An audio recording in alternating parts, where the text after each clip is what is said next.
L'Iran est-il à un tournant? Après 15 jours de manifestations et de répression, Donald Trump lance donc un message aux opposants. Continuez de manifester, dit le président américain. L'aide arrive. Il les encourage aussi à prendre d'assaut les institutions au péril de leur vie. Gauthier Ribinski, ça reste un message bien énigmatique, un peu à la Trump.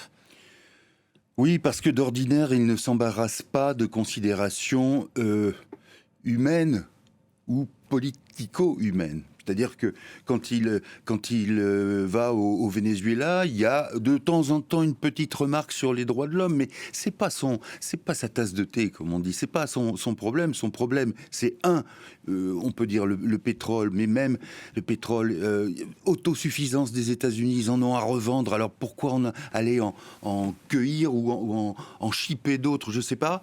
Mais en tout cas, il y a aussi la volonté d'avoir, au fond, un groupement, un conglomérat de nations et de pays et d'États favorables aux États-Unis. Alors, ça peut vouloir dire à terme, effectivement, une sorte de zone économique dont les États-Unis seraient les régisseurs absolus, mais surtout, c'est une cohérence politique. Quand vous voulez bâtir un monde à votre affaire, à votre avantage, ben vous avez tout intérêt à être d'accord, par exemple, avec un Javier Milei en Argentine. Là, il y a aussi ce projet probablement. Simplement, Trump, ou plutôt ses conseillers, savent qu'avec l'Iran, on s'adresse d'abord à des personnes qui ont déjà une pratique de la révolte politique et qui savent de quoi il s'agit quand il faut critiquer ou brocarder le régime des mollahs.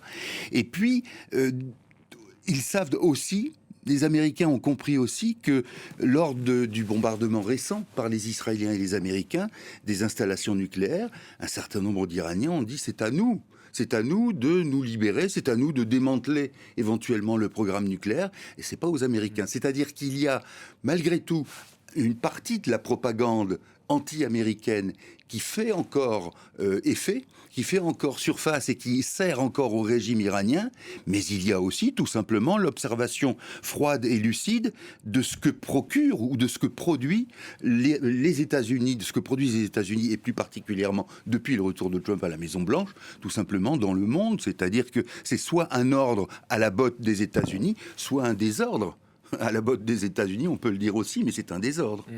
Les Européens, eux, ils parlent beaucoup moins fort. Ils se cantonnent à rappeler les ambassadeurs. Ça a été le cas aujourd'hui à Paris, à Berlin, à Londres aussi. Voilà, ce sont leurs limites.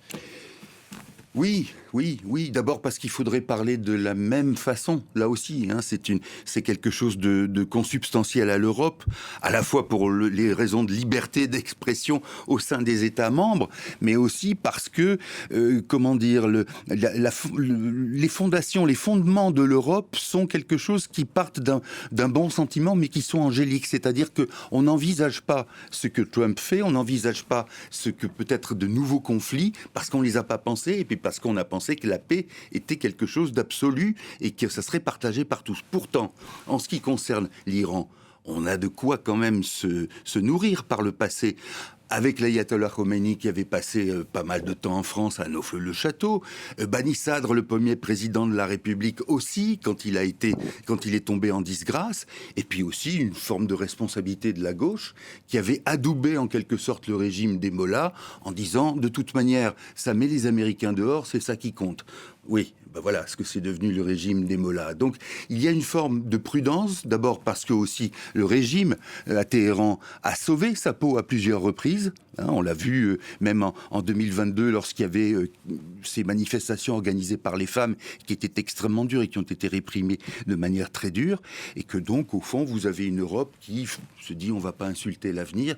C'est malheureusement un peu pusillanime pour une organisation et des pays qui espèrent pouvoir peser dans l'organisation du monde et dans la décision. Voilà, et Sébastien Lecornu dit justifier la prudence de la France par la situation préoccupante de Cécile Collère et de Jacques Alors, Paris. oui. Voilà, les deux ressortissants français qui ont pu quitter leur prison, mais qui sont toujours coincés à l'ambassade française à Téhéran. Merci beaucoup, Gauthier.